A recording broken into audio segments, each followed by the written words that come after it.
Marnie and Blaine Stevenson first met the Hookers in late 2023. While anchored close to one another in Bradenton, Florida, they sailed together and shared many meals. They forged the unique bond that only fellow live-aboard sailors truly understand. Tied together by proximity and deep experiences on the ocean, they truly believed they knew Brian and Lynette Hooker very well. Then, on April 7, 2026, 3 days after Lynette vanished, and just 1 day before Bahamian authorities took Brian into custody, Blaine Stevenson reached for his phone and dialed Brian Hooker. Active search and rescue efforts were still underway. Lynette was still missing, and Brian remained a free man. Staying in the Bahamas, repeatedly claiming his only priority was finding his wife. Their conversation lasted nearly 40 minutes. Blaine Stevenson secretly recorded the audio, and Brian had no idea. CBS News obtained that tape and verified it. Reporters shared critical details that could only come from analyzing the actual audio and confirming the recording was completely genuine. What Brian Hooker admitted during that 40-minute call, speaking openly to trusted friends, completely unaware that his voice was being captured, has now become a critical piece of the official investigation. On that tape, describing the moment his wife of 25 years went into the ocean on April 4, 2026, Brian Hooker used a highly unusual phrase. He never claimed she fell. He did not say she slipped or simply fell overboard. He claimed she basically just bounced off the dinghy. In this case, victim Lynette Hooker was 55 years old. Hailing from Onstead, Michigan, she had left behind her successful career, her home, and all her belongings to embrace the ocean life she built with Brian. The married couple had traveled the seas for over a decade as the Sailing Hookers. Their days were filled with sea turtles, sunsets, and treats baked aboard their 55-foot sailboat named Soulmate. Her mother, Darlene Hamlet, told the Associated Press that Lynette had grown up around boats and water her whole life. Her daughter, Carly Ellsworth, told CBS News that her mother was physically strong and an excellent swimmer who could not have easily fallen overboard. Lynette posted to Instagram on April 4, 2026, the very day she vanished. Her caption read, "Not going anywhere for a while." She had absolutely no idea. Subscribe to our channel and turn on notifications before we move forward. We analyze the documented evidence, verify every claim, and name our sources. We strictly stick to facts supported by the official public record. Now, let us examine exactly what Brian Hooker said on that recording, why his specific phrasing matters so much, and what the full 40-minute tape reveals about the story he told to the people who knew him best, compared to the story he told everyone else. Before we analyze that specific word, let us look at the context of this recording, because the setup matters just as much as the audio. Blaine and Marnie Stevenson never planned to capture a confession or any piece of incriminating evidence. They just dialed a friend whose wife had vanished. They called out of pure concern. They called because that is what you do when a friend is facing a crisis. It was a private call. Brian was down in the Bahamas, fresh off what he called the worst night of his life. He was opening up to trusted friends, people who had sailed with him and Lynette, people he assumed would never doubt a single word of his story. Brian Hooker had no idea anyone was recording the conversation. Blaine Stevenson directly confirmed this to CNN. He posted the audio on YouTube once Brian was placed under arrest.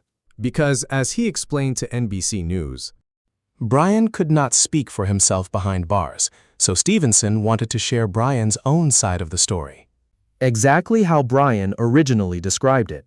That detail is crucial. Brian was not performing for the police. He was not carefully measuring his words for an official statement. No lawyers were speaking for him. He was just talking to friends. The way a person describes a traumatic event to trusted friends just hours after it occurs when their guard is totally down. Is usually the most raw version of their story. It is the narrative before lawyers start polishing the language. And in that raw conversation, speaking with people he trusted. Completely unaware he was being recorded, Brian Hooker described his wife hitting the water using one highly specific word. She basically just bounced off the dinghy. Let us look closely at what that word means and what it does not. Bounced is a term that defines a very distinct physical motion. An object bounces when it strikes a surface and rebounds with force. A basketball bounces. Kids bounce on a trampoline. An object bounces when it impacts a solid barrier and either springs straight back or ricochets off at an angle. Bouncing requires impact with a surface. It implies a solid barrier was hit, resulting in a sudden, forceful pushback. Falling is entirely different. People fall when they lose their balance. They trip, or maybe they get caught off guard by a wave. Anyone falling from a boat has lost their footing and tumbled over the side. The vessel is simply where they fell from, not the object they struck. Slipping is another matter entirely. Slipping suggests a loss of traction. A foot sliding on a wet deck, or a handhold that suddenly gave way. Brian did not use those descriptions. On that call, he chose bounced. He chose the adverb basically, a word that softens the blow without changing the fact. And using the word just, it downplays the tragedy while keeping the exact physical details. She basically just bounced right off the dinghy. That phrase is documented. CBS News obtained the audio. NBC News reported on it too. Fox News covered the story. News Nation 2. It is on the public record across multiple major outlets that independently verified the recording contents. Now, let us examine what else Brian said during that 40-minute call. Because that word bounced does not stand alone. It is part of a larger story that Brian fed to the Stevensons. A story that, when stacked against his statements to police and his texts to other friends, reveals glaring contradictions that detectives are now picking apart. On that recorded call, Brian walked the Stevensons through his timeline with surprising detail. He claimed he and Lynette anchored their boat, Soulmate, at Aunt Pat's Bay on Elbow Cay. From there, they took their 8-foot hard-bottom dinghy over to Tahiti Beach, a famous local spot known for its floating bar at low tide.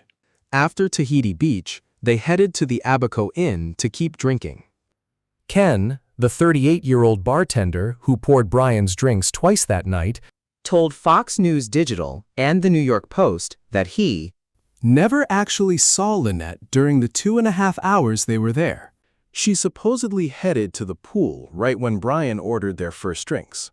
Brian returned 90 minutes later to grab the second round. security camera footage from the Abaco Inn, which was reviewed by Carly Ellsworth and her boyfriend Steve, and reported by Ashley Banfield on Drop Dead Serious, captures the couple leaving the inn at around 6:38 p.m., walking toward the dock. But Brian told investigators they left around 7:30 p.m.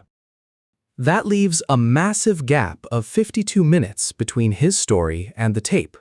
On the phone with the Stevensons, Brian detailed the trip back to the Soulmate, the choppy water conditions, and then the fateful moment.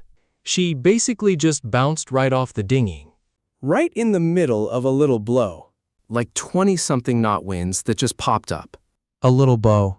That is how he described it, not the terrifying storm he claimed on Facebook, where he detailed unpredictable, violent waves and howling winds. Not the brutal weather needed to explain why an experienced former United States Marine failed to find his own wife floating right next to him. A little blow, 20-something knot winds that just popped up. And his wife basically just bounced right off the boat. He even told the Stevensons that the sun set basically 10 minutes after she went over. At around 6:38 in the evening, the cameras clearly show them leaving the Abaco Inn dock. Rowing the dinghy out to the Soulmate takes roughly 15 minutes. Jim Todd, a volunteer with Hopetown Fire and Rescue, was dining at a local restaurant that night. He actually helped pull Brian back to shore the very next morning. Confirmed this directly to Ashley Banfield. That at 6:38 p.m., there was still full daylight across those waters. And that daylight would hold for another 45 minutes to an hour. Yet Brian told the Stevensons the sun set just 10 minutes after Lynette fell. Jim Todd's first-hand account of the weather conditions that night proves it was fully bright at the time of his rumored departure from the Abaco Inn dock. And these are not the only contradictions in Brian's recorded phone call, when compared to the official documentary record. During that call with the Stevensons, Brian claimed Lynette tried swimming back to their yacht, which he estimated was roughly 1,000 yards away from where she fell. In text messages sent to his friend, Daniel Danforth, which were obtained by CBS News, Brian said the wind pushed him away while she swam toward the sailboat. Yet, according to the official statement from the Royal Bahamas Police Force, Brian told investigators he last saw his wife swimming back to shore, not toward their sailboat. toward the shoreline. Swimming to the sailboat is one direction. swimming to the shore is entirely different. Both stories cannot be true at once. He described the exact same moment. His final sight of Lynette in the water, but gave two completely different paths in his stories. Danforth called this out directly. During his interview with CBS News, he noted that when comparing Brian's version of Lynette's disappearance With the evolving media coverage, the details do not match up. Danforth pointed out that Brian's text suggested she was easily swimming back to the yacht, But the police claimed Hooker said she was swept away by the sea. Then there was the issue of their phones. He stated the couple rarely went anywhere without their mobile phones And constantly shared clips online. So he questioned why Brian's phone was useless, or why they did not have them on board that fateful night. Now, let us focus on that word from the CBS recording, bounced. When detectives analyze a witness statement, The precise words someone chooses to describe what happened are never accidental. They are evidence. The phrasing people use, especially in a casual setting when they do not know they are being recorded, reveals exactly how their brain is processing the event they are describing. that word, bounced, when used to describe someone falling into the sea, does not sound like genuine grief or shock.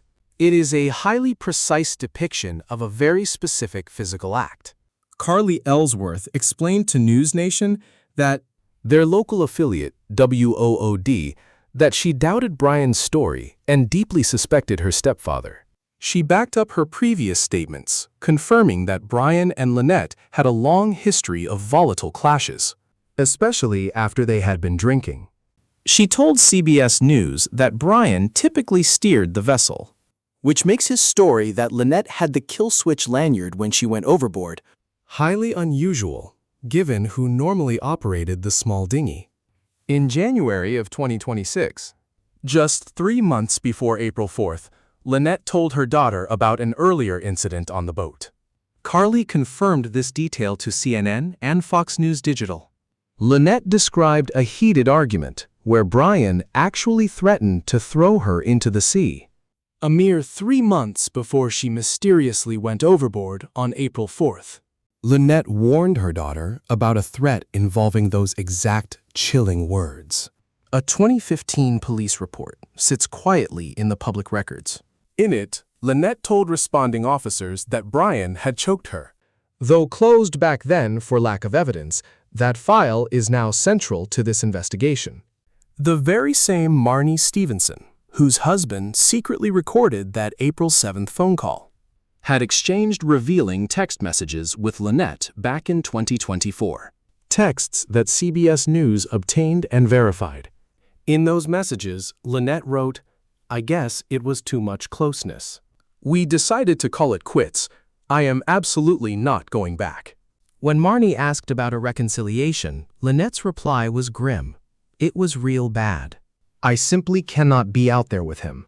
Yet a month later, she returned. She was still at sea with Brian on April 4, 2026. Now, piece together the chilling reality that this recording starts to reveal. Brian dialed the Stevensons on April 7th.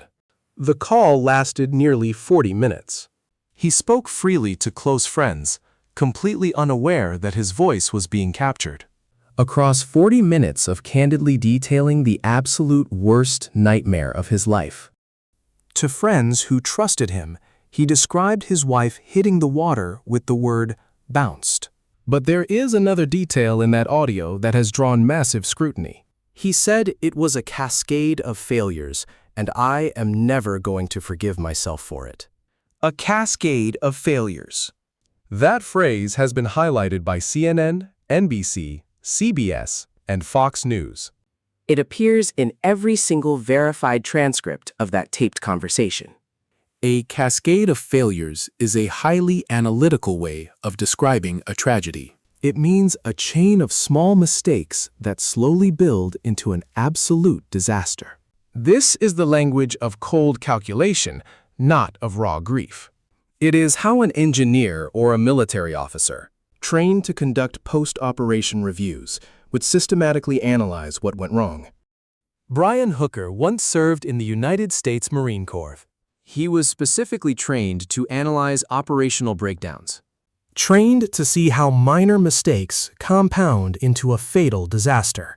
And in his very first, unguarded description of the night his wife vanished forever, He searched for a framework to explain this cascade of failures. During that same call, he claimed he lost sight of her because the moon had not risen yet. He also claimed that sundown happened barely 10 minutes after she fell overboard. But if the sun set 10 minutes after she went overboard, And security footage shows them leaving the Abaco Inn dock at around 6:38 p.m., making it a 15-minute ride to the Soulmate, putting the incident at 6:53 p.m. And sunset in those waters on April 4, 2026 was not until 7:26 p.m.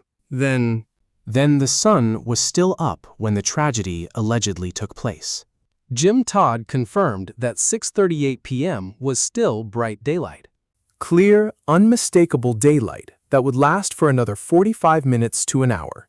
Brian's claims about pitch darkness and the moon not being up, And the sun having just set, Is crucial to explaining why it was completely impossible to find Lynette in the water near his boat. Without the pitch black, his explanation completely falls apart. On that same tape, Brian insisted he was screaming her name the entire time. He claimed he spotted several boats and used his phone flashlight and flares to attract their attention, but none of them noticed him. He said he threw the anchor over to secure the dinghy. He claimed that by the time the anchor caught, he had drifted a quarter to half a mile away from her. A quarter to half a mile translates to 400 to 800 meters. Yet Jim Todd placed the location just 150 yards from the shore. Ken the bartender told Fox News that the total distance from that area to Marsh Harbor, where Brian finally docked, was only 4 miles. Brian told investigators he could not restart the motor and had to paddle. He reached the boatyard around 4 a.m., nearly 8 hours after leaving the Abaco Inn dock. 4 miles, 7 to 8 hours. The wind, according to Captain Bill, who anchored right next to the Soulmate that night, called the weather on a podcast not that bad. The secret recording Blaine Stevenson made on April 7th, the one Brian had no idea existed, which CBS News obtained and verified, exposes everything. The word bounced. The cascade of failures, and a timeline placing events at sunset when security footage and witnesses from nearby vessels suggest it was still broad daylight. His claims of Lynette swimming toward the sailboat, while police say he told them she headed for shore. 40 minutes of Brian Hooker opening up to friends he trusted. Brian Hooker has completely denied any wrongdoing. categorically. His lawyer, Terrell Butler, stated that Hooker categorically and unequivocally denies these allegations, and has fully cooperated with the authorities. His Michigan attorney, Crystal Marie Hauser, told ABC News that Brian would never harm his wife of 25 years, asking the public to give him the benefit of the doubt. In his very first public interview, Brian claimed, right after his release, that he never hurt Lynette, would never lay a hand on her, and just wants her found. Currently, he has not been charged with any crime. Bahamian police officials confirmed to NBC News that Brian Hooker is still a prime suspect who has not been cleared and could face rearrest. Investigators now hold that recording, and CBS News verified its authenticity. They also have Apple Watch data, confirmed by the U.S. Coast Guard to Lynette's mother, Darlene. detectives also seized electronic devices. From the yacht, Soulmate, under a warrant reviewed by CBS News. A digital video recorder, Several tablets and mobile phones, all taken as material evidence. linked to a missing person and bodily harm. The U.S. Coast Guard criminal investigation remains open. Bahamian authorities likewise continue their active investigation.